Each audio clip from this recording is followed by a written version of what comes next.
কোথায় আওয়ামী লীগ, কোথায় কাদের কাকা, কোথায় গেল ওই জালিমের গরম গরম কথা?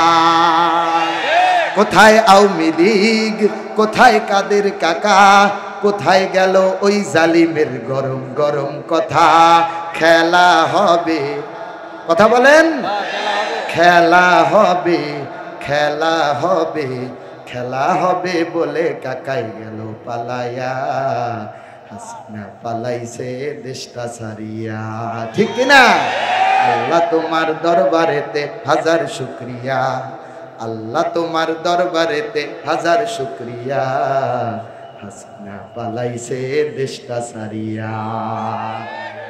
আজকের শিমুলিয়া ইউনিয়নের ছাত্র জনতার মাহফিল থেকে এক আওয়াজ হবে, বাংলার জমিনে আর কখনো কোন স্বৈরাচারকে স্থাপিত হতে দেওয়া হবে না।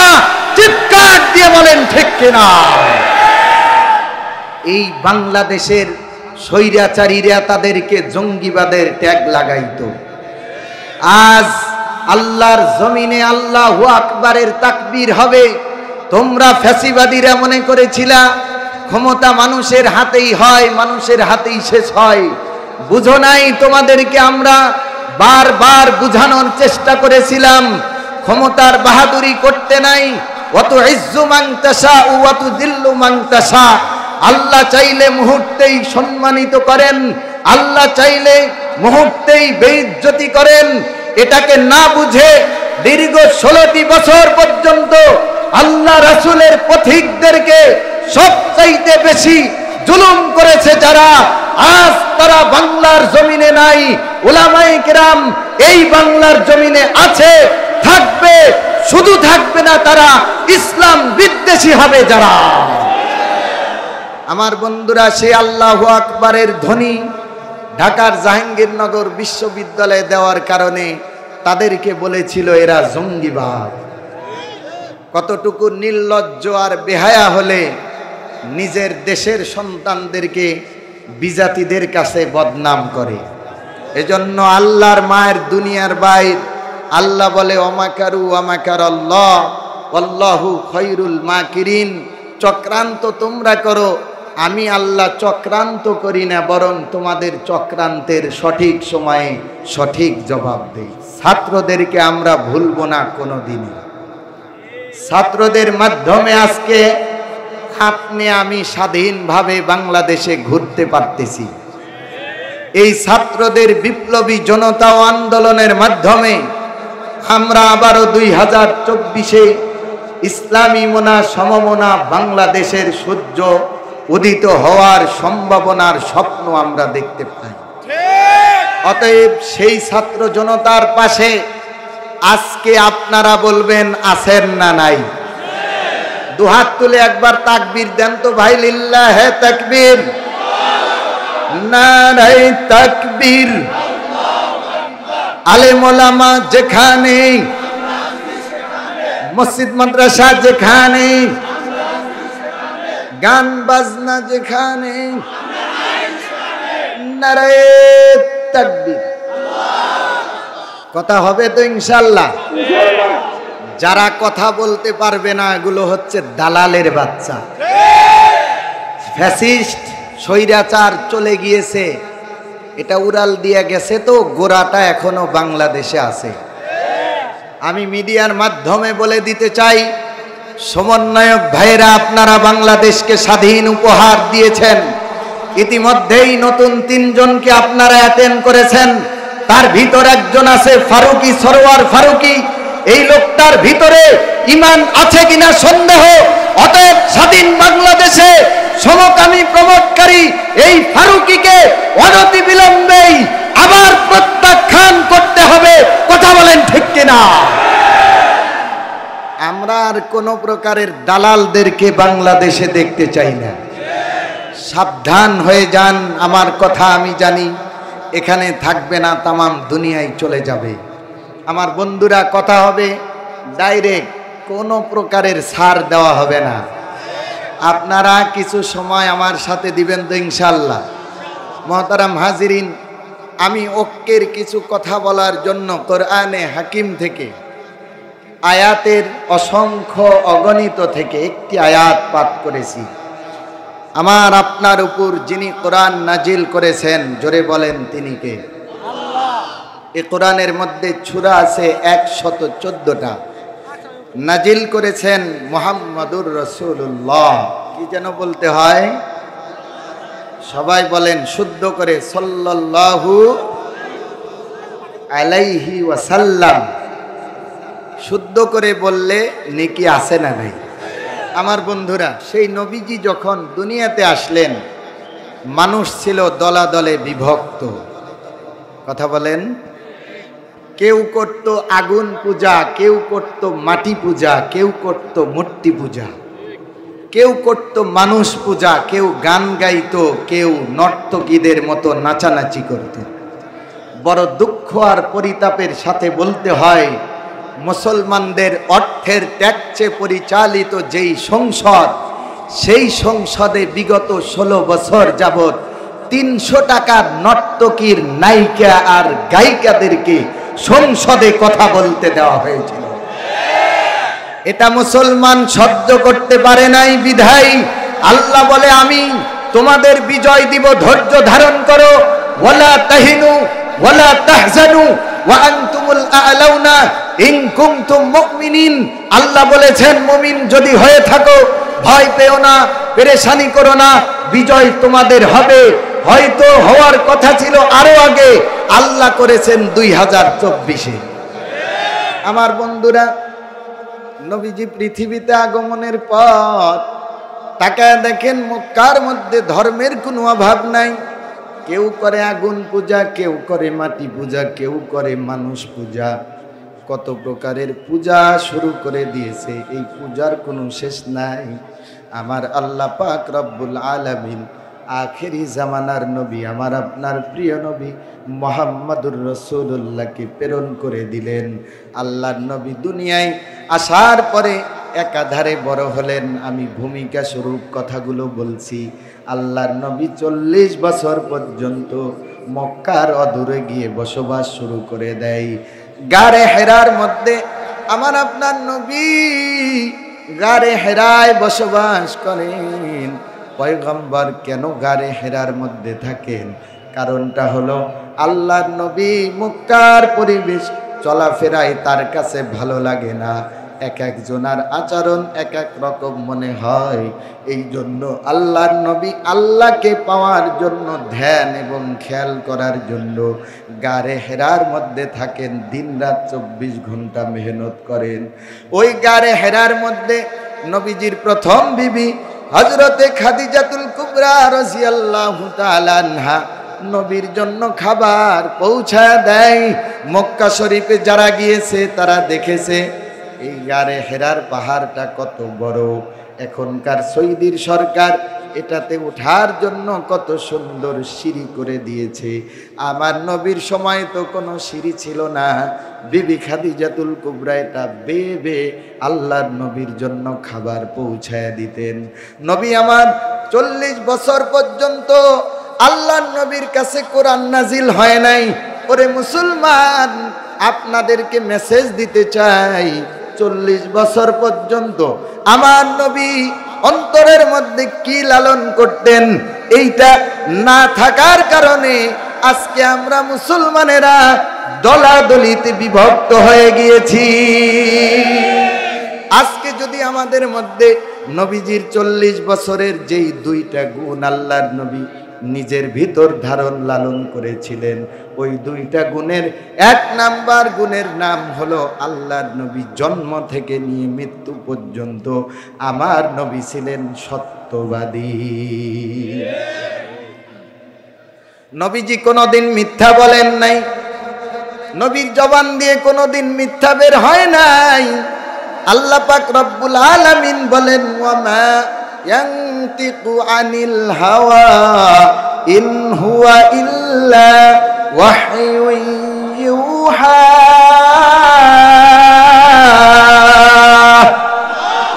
আলামিন বলেন, আমার নবী মন গড়া কোনো কথা বলার সুযোগ নাই। আমি আল্লাহ যা বলাই আমার নবী তাই বলে। আমার আল্লাহ পাক রব্বুল আলামিন বলেন, নবী আমার 40 বছর পর্যন্ত সত্যবাদীর গুণ ভিতরে লালন করেছেন, 1 নাম্বার।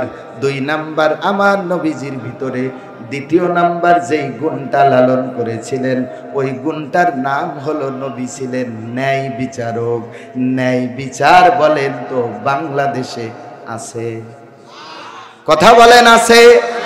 কাদেরকে দেখবেন অভাব নাই, একজন তো অনেক বছর আগে ক্ষমতা নিয়ে এরপরে নাই, কথা বলেন নাকি? আর একজন 16 বছর চালায়া শেষ না হতেই পালাতে বাধ্য। ন্যায় বিচার প্রতিষ্ঠিত করতে পারে নাই, কারণ দুনিয়ার মানুষ হলো সব লোভী। কারো মধ্যে যদি আল্লাহর ভয় থাকে ওই লোকটার দ্বারা ন্যায় বিচার আশা করা যায়। কারো মধ্যে যদি আল্লাহর কোরআনের জ্ঞান থাকে ওই লোকটার মাধ্যমে দুনিয়ায় ইনসাফ ভিত্তিক বিচারের আশা করা যায়। বিগত সময় বাংলাদেশকে যারা পরিচালনা করেছে একজনের মধ্যেও এই 2টা গুণ ছিল না, সত্যবাদীও ছিল না, এরপরে ন্যায় বিচারও তারা করতে পারে নাই। আজকে শিমুলিয়া ইউনিয়নের ছাত্র জনতার মাহফিল থেকে আমি জানা যাই, এরে আমার মুরব্বী বাবা, এ আমার যুবক ভাই, আমার আওয়াজ তোমাদের কানের মধ্যে যায়, পর্দার আড়ালের মা, আগামীর বাংলাদেশে এমন একটা জাতিকে ক্ষমতায় আনার মতো সুযোগ করে দাও যাদের মধ্যে 2টা গুণ আছে। 1 নাম্বার তারা সত্যবাদী, 2 নাম্বার তারা ইনসাফ ন্যায় বিচারকারী।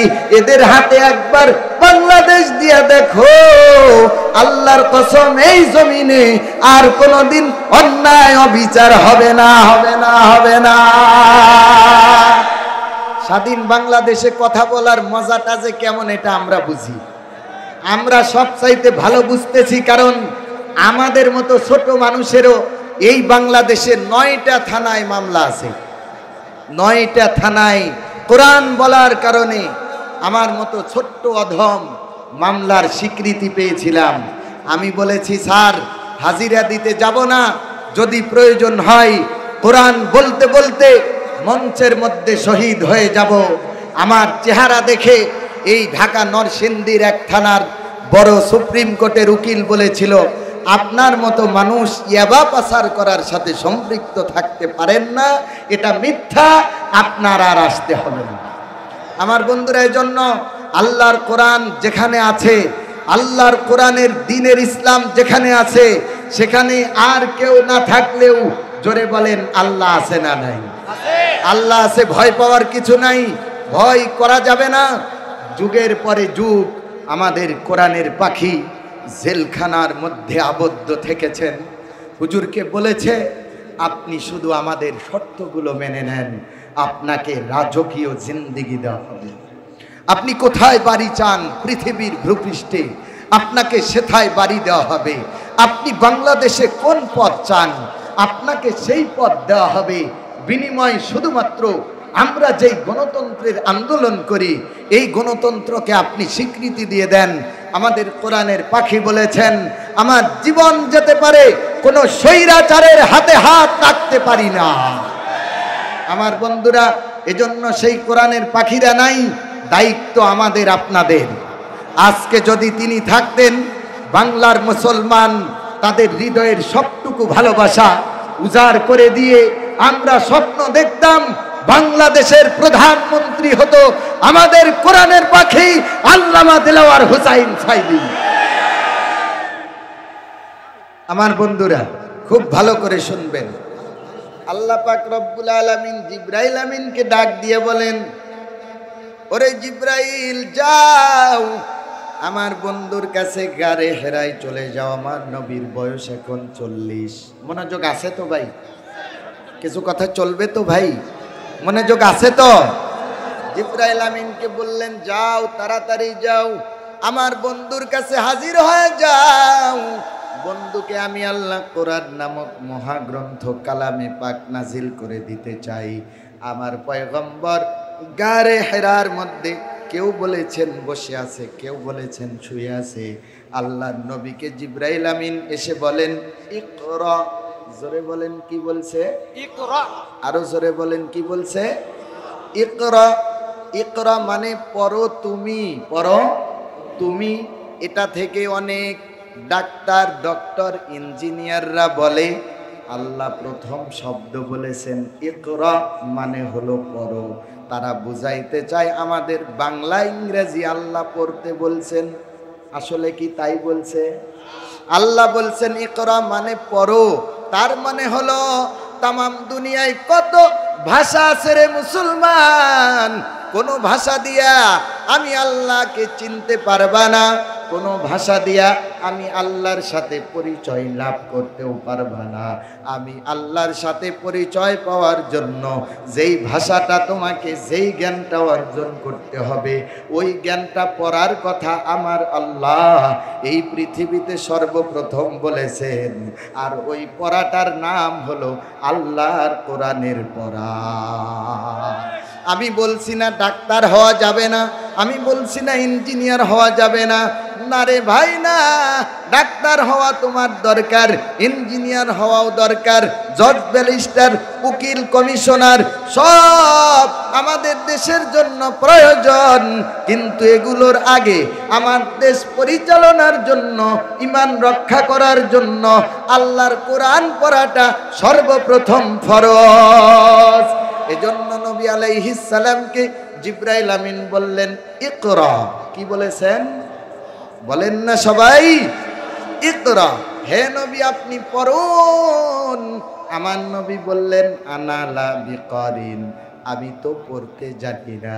কারণ নবী আমার পৃথিবীর কারো কাছে কোনো শিক্ষা গ্রহণ করেন নাই।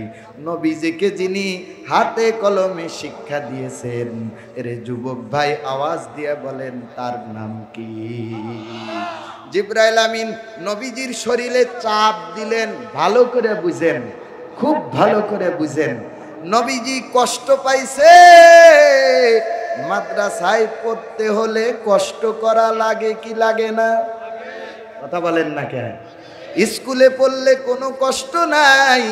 আমার 3টা ভাই বড় আছে, বড় বড় স্যার হয়েছে, ওদের দেখতেও অনেক ভালো, চেহারাটাও খুব সুন্দর সুঠাম।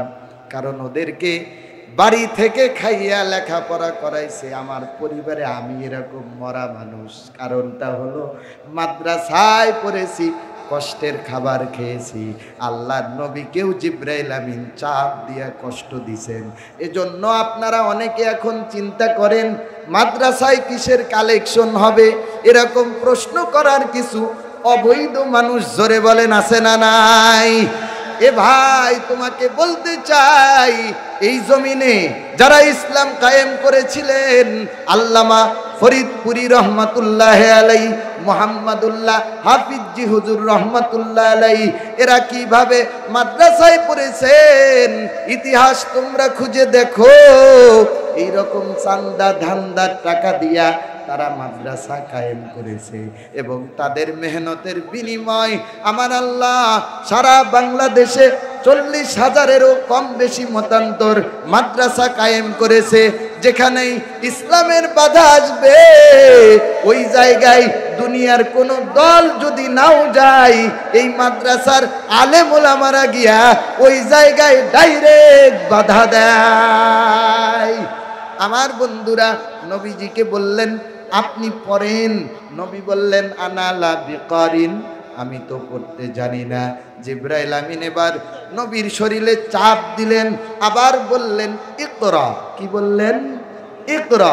নবী আপনি পড়ুন। নবীজি আবার বললেন আনা লা বিকারিন, আমি তো পড়তে জানি না। এবার জিবরাইল আমিন নবীকে আবার জোরে চাপ দিলেন, ছেড়ে দিলেন। তৃতীয়বার বললেন ইকরা বিসমি রাব্বিকাল্লাযী খলাক। এ পয়গম্বর আপনি পড়ুন আপনার ওই প্রভুর নামে, যেই প্রভু আপনাকে সৃজন করেছেন। বলেন আমাদেরকে যিনি সৃষ্টি করেছেন তিনি কে? কোথায় আওয়ামী লীগ, কোথায় কাদের কাকা, কোথায় গেল ওই জালিমের গরম গরম কথা? কোথায় আওয়ামী লীগ, কোথায় কাদের কাকা, কোথায় গেল ওই জালিমের গরম গরম কথা? খেলা হবে কথা বলেন, খেলা হবে, খেলা হবে, খেলা হবে বলে কাকাই গেল পালাইয়া, হাসিনা পালাইছে দেশটা ছাড়িয়া। ঠিক কিনা? আল্লাহ তোমার দরবারেতে হাজার শুকরিয়া, আল্লাহ তোমার দরবারেতে হাজার শুকরিয়া, হাসিনা পালাইছে দেশটা ছাড়িয়া।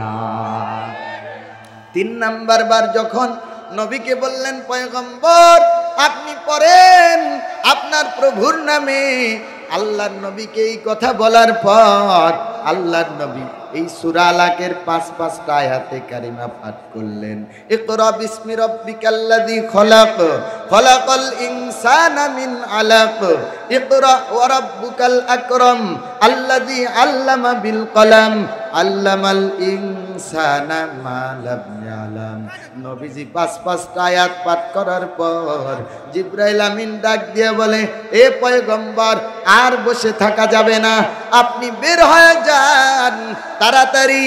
তাম দুনিয়ার মধ্যে আপনাকে ইসলাম কায়েম করতে হবে। তাম দুনিয়ায় একজন মানুষও নাই যেই মানুষটা আল্লাহকে চিনে, নবীকে চিনে। আল্লাহ পাক রব্বুল আলামিন আপনি নবী একা, আপনাকে দায়িত্ব দিয়েছেন তাম দুনিয়ায় আপনি ইসলামের দাওয়াত পৌঁছায় দিবেন। সমগ্র পৃথিবীতে আপনি একা মানুষ ইসলামের খেদমত পৌঁছায় দিবেন। নবী আমার গারে হেরা থেকে বের হয়া বিবি খাদিজার ঘরের মধ্যে প্রবেশ করলেন। বিবি খাদিজা তাকে দেখে আমার নবীজির চেহারাটা মলিন মাখা চেহারা দেখা যায়। বিবি খাদিজা ডাক দিয়ে বলে, পয়গম্বর আপনাকে দেখতে কেমন যেন কাতর কাতর মনে হয়, আপনি কি পেরেশানি করেন? পয়গম্বর আমাকে একটু বলেন। জিবরাইল আমিন ডাক দিয়া বলে, নবী আমার মাইকের তার কাটছে, দেখছেন মাইকের তার যারা কাটছে ধরিয়ে দিতে পারলে তাদেরকে পুরস্কার দেওয়া হবে। আমার বুঝে আসে না, এ মাহফিলের শুরু থেকে এখন পর্যন্ত কিছু আওয়ামী লীগের দূষর দালালের বাচ্চারা এই মাহফিলের বিরোধিতা করতেছে। আজকেও যারা এই মাহফিলের তার কেটে দিয়েছে এদেরকে যারা ধরে দিবেন আমি বলছি তাদেরকে পুরস্কৃত করা হবে। ভাই কোরআনের সাথে দুশ্মনী করে কি লাভ পাও তোমরা? আমার বুঝে আসে না। এরাই তো এইভাবেই তো আওয়ামী লীগ পতন হয়েছে। কথা বলেন না কেন? আওয়ামী লীগ পতন হতো না যদি আলেমদের বিরুদ্ধে না যেত। আওয়ামী লীগ পতন হতো না যদি কোরআনের বিরুদ্ধে না যেত। আওয়ামী লীগ পতন হয়েছে যেই যেই ক্যাটাগরিতে, এই ক্যাটাগরি নতুন করে আবার শুরু করেছে তার বাস্তব প্রমাণ শিমুলিয়া ছাত্র জনতার মাহফিলকে 1000 বার চক্রান্ত করা হয়েছে। ধন্যবাদ ওসমান গনি, সাগর, ফরিদ আহমেদ, সোহাগ, সাদ্দাম আর মুকুলকে। ধন্যবাদ শিমুলিয়া ইউনিয়নের ছাত্র জনতাকে। হাজারো বাধার পরেও তারা ভয় পায় নাই। দুঃখ লাগে ভাই, দুঃখ লাগে, কষ্ট লাগে। মাহফিলের মাইকের তার কেটে দেয়। আলোচনার মাঝখানে যদি কথা বলা হয় বলেন তো আলোচনা ভালো লাগে? পয়েন্ট মনে থাকে? আমার বন্ধুরা খুব ভালো করে শুনবেন। খাদিজাতুল কুবরা পয়গম্বরকে দেখার পর নবী আমার ডাক দিয়ে বলেন, খাদিজা আল্লাহ পাক রব্বুল আলামিন আমাকে দায়িত্ব দিছে তাম দুনিয়ায় ইসলামের খেদমত করতে হবে, কালেমার দাওয়াত সারা দুনিয়ায় পৌঁছায় দিতে হবে।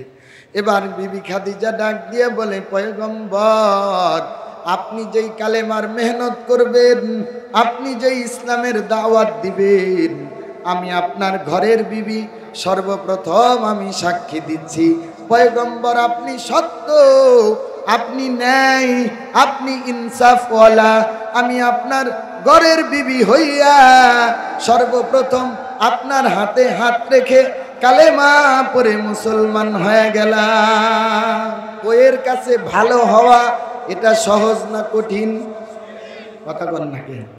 কত বড় মৌলবী এটা দুনিয়ার কেউ না জানলেও আমার বউ জানে। কথা বলেন না কেন? আপনি কত বড় হাজী সাহেব দুনিয়ার কেউ না জানলেও আপনার বিবি সাহেব জানে তুমি কোন যাইতে হাজী। স্বামী আর স্ত্রী বিবাহ করার পর বাসর করা বাদ রেখে স্বামী গান শুরু করে দিছে। আমি কি বলবো আপনাদের সামনে? আমি ঠকি নাই, আমি ঠকি নাই রে। বউ কয় কি ব্যাপার, বিয়ে করলাম বাসর করা বাদ দিয়া আপনি এই বাসর ঘরে বসে গান শুরু করেছেন, ব্যাপারটা কি? এবার স্বামী বলতেছে তাহলে ব্যাপারটা শুনুন। আমি ঠকি নাই, আমি ঠকি নাই রে, তুমি আমার 9 নাম্বার স্ত্রী রে। বউ কয় কি ব্যাপার? আমার বাবা 2 লাখ টাকা যৌতুক দিয়া, যৌতুক হালাল না হারাম? আরো জোরে বলেন। যৌতুক যারা দিবে যারা নিবে উভয় ফকিন্নির দল। অতএব যুব সমাজের কাছে আমার উদাত্ত আহ্বান, তোমরা যারা বিবাহ করো নাই যৌতুককে না বল, যৌতুক ছাড়া বিবাহ করব। ইতিমধ্যেই বাংলাদেশের আস-সুন্নাহ ফাউন্ডেশনের মাধ্যমে এক শ্রেণীর যুব সমাজ ওয়াদা চুক্ত করেছে শ্বশুর বাড়ি থেকে কোনো প্রকারের যৌতুক নিবে না। এবার বউ চালাক কম না, বউ বলতেছে তুমি আমারে 9 নাম্বার বউ হিসাবে বিবাহ করে মনে মনে জিতছ ভাবতেছ, গান আমিও জানি। কথা বলেন না কেন? মেয়েরা আমাদের থেকে কম না বেশি? ক্ষমতা কম না বেশি? একটু কথা বলেন। ক্ষমতা দেখাইতে দেখাইতে পালানোর জন্য 45 মিনিট টাইম পেয়েছে। জাতির উদ্দেশ্যে ভাষণ দিতে চেয়েছিল, ওয়াকারুজ্জামান সেনাবাহিনী বলেছে ভাষণ দিতে গেলে আপনার বাবার যেই চিত্র হয়েছিল আপনার তার চাইতে ডবল ধ্বংসের চিত্র হবে। আমার বন্ধুরা, এজন্য আল্লাহর আইন বাস্তবায়ন করতে হবে। আল্লাহ বলেছেন আর রিজালু কাওয়ামুনা আলান নিসা, পুরুষরা হচ্ছে মহিলাদের চাইতে বেশি শক্তিশালী। এই আইন যারা বাস্তবায়ন না করতে চাবে মূলত তারাই হবে নাস্তিক, মুরতাদ, ইসলামের শত্রু। কথা বলেন ঠিক কিনা? এবার বউ ডাক দিয়ে বলে আমি ঠকি নাই, আমি ঠকি নাই রে। জামাই বলে কি ব্যাপার? এরকম কিছু বউ আছে জামার চাইতে বেশি বোঝে। কথা বলেন না কেন? আছে না নাই? জামাই বলে এই মাসে একটু বাবা মাকে দাওয়াত দিয়া খাওয়াই, ভাই বেরাদার আছে সবাইকে একটু আনি। বউ কয় সাবধান, আপনি কাদেরকে খাওয়াইতে চান? যাদের যন্ত্রণায় আমি ঢাকা আছি। কথা বলেন না কে? আছে না নাই? স্বামী বেচারা বিপদে। এবার স্বামী চিন্তা করতেছে আমি একটা গান বললাম, এটারে সাথে সাথে ঘুরাইয়া উল্টা আমাকেই বলা শুরু করতেছে, বিবি তোমার আবার গানের ব্যাখ্যা কি? বিবি বলতেছে আমি ঠকি নাই, আমি ঠকি নাই রে, তুমি আমার 10 নাম্বার স্বামী রে। এইরকম পাল্লা পাল্লি করুই না জাতি। জোরে বলেন আছে না নাই? আমার বন্ধুরা, পয়গম্বরের হাতে বিবি খাদিজাতুল কুবরা রাদিয়াল্লাহু তাআলা আনহা কালেমা পড়ে মুসলমান হওয়ার পরে আল্লাহর নবী একা মানুষ, তাম দুনিয়ায় তার কালেমার খেদমত করতে হবে। আল্লাহর নবী চিন্তিত। আল্লাহ ডাক দিয়া বলেন লা তাহজান ইন্নাল্লাহা মা'না, পয়গম্বর আপনি কোনো ভয় করবেন না, আপনার সাথে আমি আল্লাহ আছি। আল্লাহর নবী এবার সুন্দর করে ইসলামের খেদমত শুরু করে দেয়। নবী আমার একা মানুষ, তাম দুনিয়ায় কালেমার মেহনত করতে হবে। আল্লাহর নবী সর্বপ্রথম যুবকদের মধ্যে হযরত আবু বকর সিদ্দিককে দাওয়াত দিলেন আর বললেন ভাই আবু বকর তুমি কোথায়? তাড়াতাড়ি আমার কাছে আসো, আমি পয়গম্বর তোমাকে দাওয়াত দেই। আমার হাতে হাত রেখে যদি কালেমা পড়ে মুসলমান হয়ে যাও, আল্লাহ পাক তোমাকে এই দুনিয়ার 10 দুনিয়া সমান জান্নাত দান করবে। আবু বকর ডাক দিয়ে বলে পয়গম্বর আপনার সাথে 1 দিনের 2 দিনের বন্ধুত্ব নয়, আমি আবু বকরের সাথে আপনার বন্ধুত্ব দীর্ঘ 40 বছর। 40 বছরের মধ্যে আপনার মুখ থেকে আমি মিথ্যা কথা কোনোদিন শুনি নাই, আপনি কোনোদিন ধোঁকাবাজিও করেন নাই, আপনি কোনোদিন কাউকে কষ্ট দেন নাই।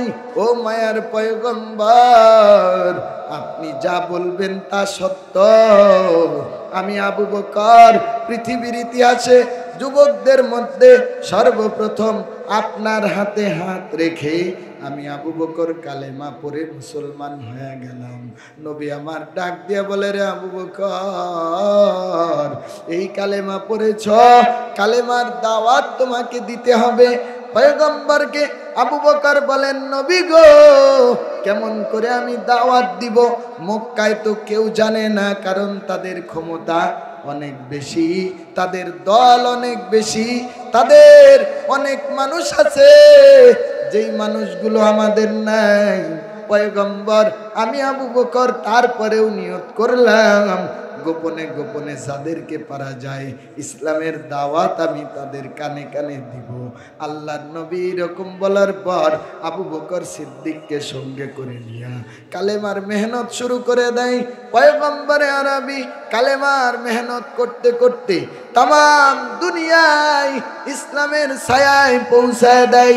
বলেন তো ভাই, আল্লাহর নবীর মেহনতে কোনো কমতি ছিল? আরো জোরে বলেন। নবীর ভালোবাসায় কোনো কমতি ছিল? নবীজি কখনো কাউকে কষ্ট দিছে না, নবীজি কখনো কাউকে কষ্ট দেন নাই, নবীজি কাউকে কখনো আঘাত করেন নাই, নবীজি কখনো কাউকে দুশ্মনও বানান নাই। আমার বাংলাদেশের ওলামায়ে কেরামদের প্রতি আমি ক্ষুদ্র মাহমুদুল হাসান আমিনীর আহ্বান থাকবে, এরে বাংলার ওলামায়ে কেরাম, নবী যেমন ইসলাম কায়েম করেছিল, কাউকে দুশ্মন ভাবেন নাই, কারো সাথে শত্রুতা করে নাই, কারো সাথে হিংসা করে নাই। আমার এই পুত পবিত্র মাটিতে যদি ইসলাম কায়েম করতে হয়, আমার নবীর মতো সমস্ত আলেমদেরকে দল মত নির্বিশেষে আল্লাহর আইন আনতে হলে এক হওয়ার দরকার। জোরে বলেন, আছে না নাই? এক হতে হবে সকলকে, বাধাবাধি করা যাবে। আমার বন্ধুরা, ভালোবাসা দিয়ে যেটা জয় করা যায়, দুশ্মনী করে সেটা জয় করা যায় না। কথা বোঝেন নাই? ভালোবাসার মাধ্যমে একটা মানুষকে যা অধিকার আদায় করা যায়, দুশ্মনীর মাধ্যমে সেই অধিকার আদায় করা সম্ভব নয়। আমার বন্ধুরা, নবীজি কেমন করে ইসলাম কায়েম করেছিলেন, ছোট্ট একটা ইতিহাস বলবো। আমার বন্ধুরা, রমজান মাসের ঘটনা, আল্লাহর রাসূল সাল্লাল্লাহু আলাইহি সাল্লামের সাথে যুদ্ধের দামামা বেঁধে উঠল। যুদ্ধটার নাম হলো বদরের যুদ্ধ। বলেন নাম কি? জোরে বলেন। ইসলামের ইতিহাস জানার দরকার আছে না নাই? বিগত 16 বছর শুধু এমন রাজনীতি শিখাইছে ছাত্রদেরকে, এই ফ্যাসিবাদী স্বৈরাচার আওয়ামী লীগের শত্রু, আওয়ামী লীগের বন্ধুরা, এরা ছাত্রদেরকে শেখ মুজিবের নাম জিকির করাইতে করাইতে আল্লাহ বলছে, এদের দিয়াই তোদের বাঁশ দিন। কথা কন না কে? আমরা তো এই রাজনীতি করতাম না, আপনি তো বইয়ের মধ্যে ঢুকাইয়া আমাদেরকে রাজনীতি শিখাইছেন। বইয়ের মধ্যে থেকে ইসলামের ইতিহাসের কিতাবগুলোতে এনেছে ইসলামী ইতিহাস ও নৈতিক শিক্ষা। নাউজুবিল্লাহ বলেন। তার মানে বুঝাইতে চাইল ডক্টর জাফর ইকবাল সাহেব, এই লোকটার ভিতরে কি আছে এটা আল্লাহ ভালো জানে। কারণ আল্লাহ বলেছেন, জন্নুল মুমিনিন আল খাইর, মুমিনদের প্রতি ভালো ধারণা রাখো। এই লোকটা ইসলামিক ও নৈতিক শিক্ষা অ্যাড করে বুঝাতে চায় ইসলামের মধ্যে নৈতিকতা নাই। জোরে বলেন নাউজুবিল্লাহ। রাজনীতি করতে করতে করতে করতে এই ছাত্রদের মাধ্যমেই বিপ্লবী জনতার উদ্দাত আহ্বান চলে এসেছিল। সকল কারফিউ বাধাকে উপক্রম করে সব জনস্রোত হয়ে গিয়েছিল গণভবনের দিকে। কেউ গিয়েছে গণভবনের ফ্রিজ দখল করেছে, কেউ গিয়েছে বিছানা দখল করতে, কেউ গিয়েছে গণভবনের প্রত্যেকটি গাছের ফল খাইতে। আমার বন্ধুরা, আল্লাহ বুঝায় দেয় আমার দিনের সাথে লাগতে এসো না, যদি লাগতে আসো নমরুদের কাছে শিক্ষা গ্রহণ করো, ফেরাউনের কাছে শিক্ষা গ্রহণ করো। বলে নমরুদ যেরকম ভাবে ইসলামের বিরোধিতা করে তৎকালীন সময় ধ্বংস হয়েছে, ফেরাউন যেমন করে ইসলামের বিরোধিতা করে তৎকালীন সময় ধ্বংস হয়েছে, এই আওয়ামী লীগও ইসলামের বিরোধিতার কারণে আল্লাহ তাদেরকে ধ্বংস করেছে। আমার বন্ধুরা,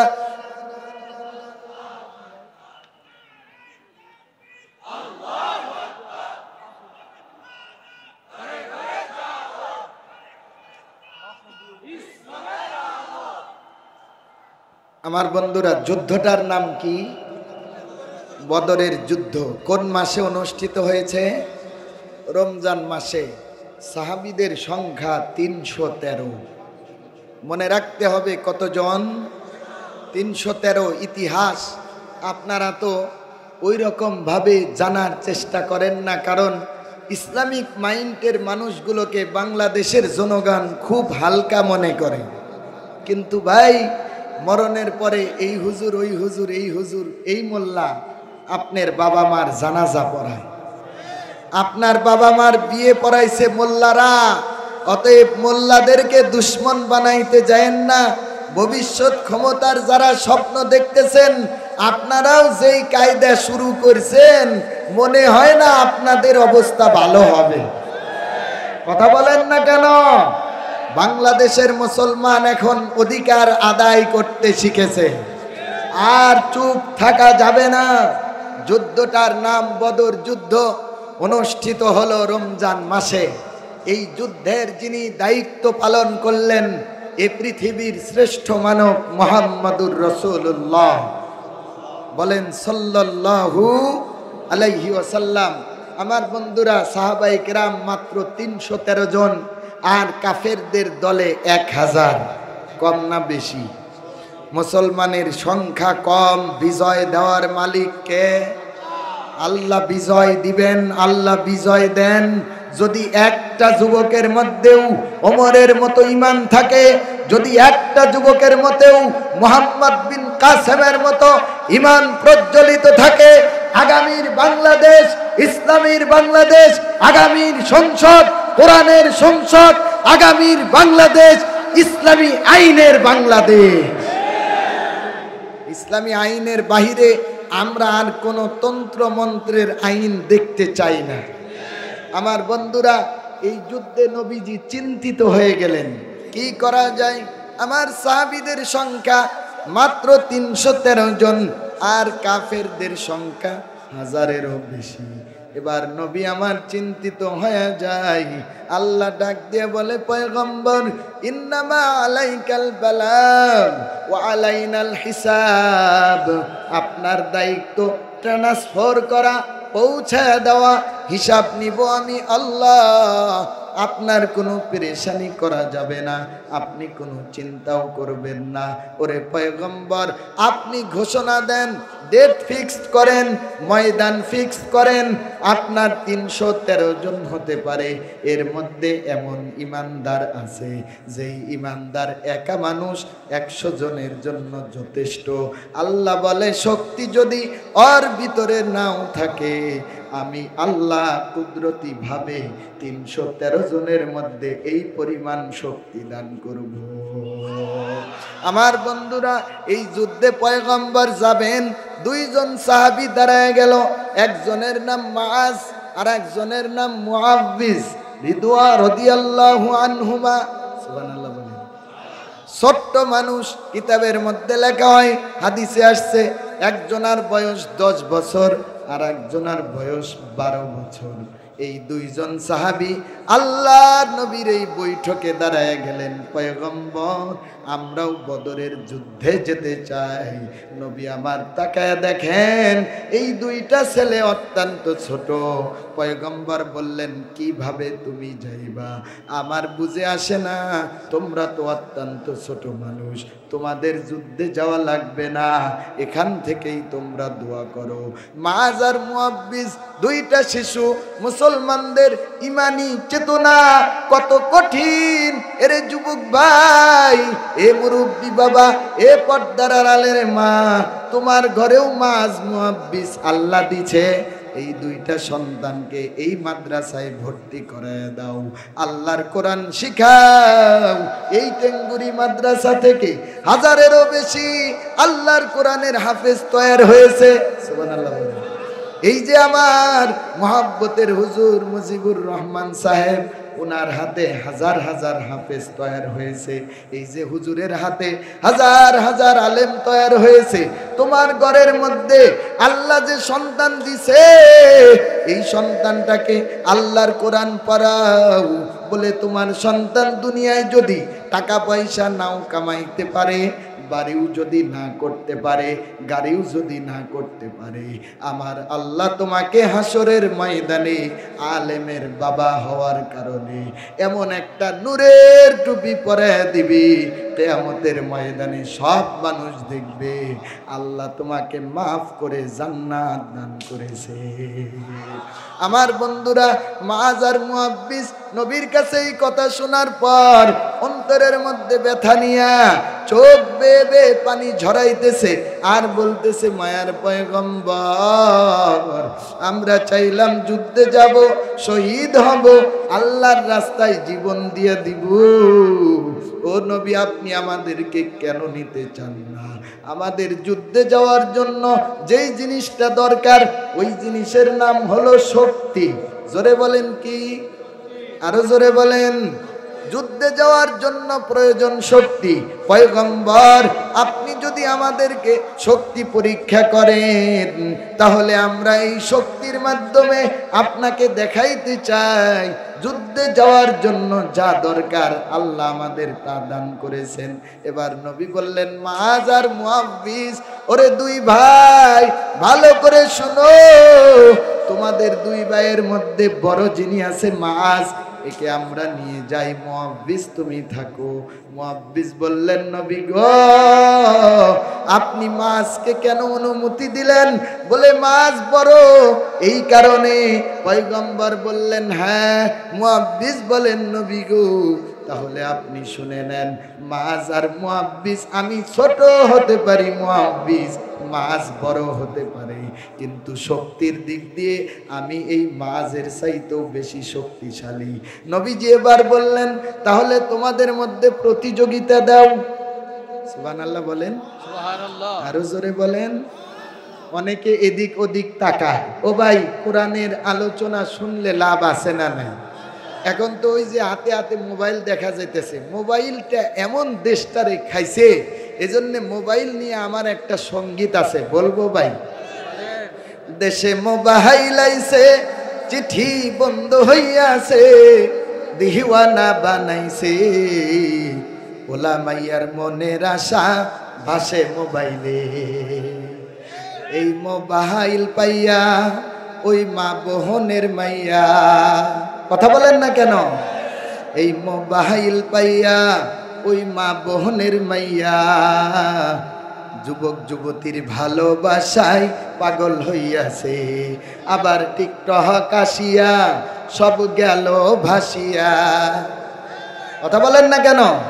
আবার টিকটক আসিয়া সব গেল ভাসিয়া, সিদ্দিক সোরাও নায়ক হইছে আইডি খুলিয়া। আবার টিকটক আসিয়া সব গেল ভাসিয়া, সিদ্দিক চোরাও নায়ক হইছে আইডি খুলিয়া। এই মোবাইলে হাই কি জাদু আছে ভাই, কথা বলেন। রাত 1টা বাজে বুড়া চাচা ওয়াইফাই টেপে, কথা কর না কে? সারা দিন রাত রাস্তার মোড়ে বসে চোখে চশমা দিয়া মোবাইল টেপে। এজন্য আমি বলছি, এই মোবাইলে হাই কি জাদু আছে ভাই, পোলা পান বুইজাছে পড়ালেখা তুইলা রাখছে সপ্ত আকাশে ওরা পড়ালেখা তুইলা রাখছে সপ্ত আকাশে দেশে মোবাইল আইছে চিঠি বন্ধ হইয়াছে দিওয়ানা বানাইছে পোলা মাইয়ার মনের কথা ভাসে মোবাইলে হাইরে পোলা মাইয়ার মনের কথা ভাসে মোবাইলে আমার বন্ধুরা আল্লাহর নবীকে মাজার মুআব্বিজ বললেন পয়গম্বর তাহলে আপনি শক্তির পরীক্ষাটা নিয়ে নেন বলে শক্তির পরীক্ষাটা কেমন করে নিব আল্লাহর নবীকে হযরতে মুআব্বিজ বললেন ভাই তাহলে তোমার পরীক্ষাটা এরকম ভাবে নেওয়া যায় তুমি আর আমি দুইজন পাছার ধরে প্রতিযোগিতা করতে চাই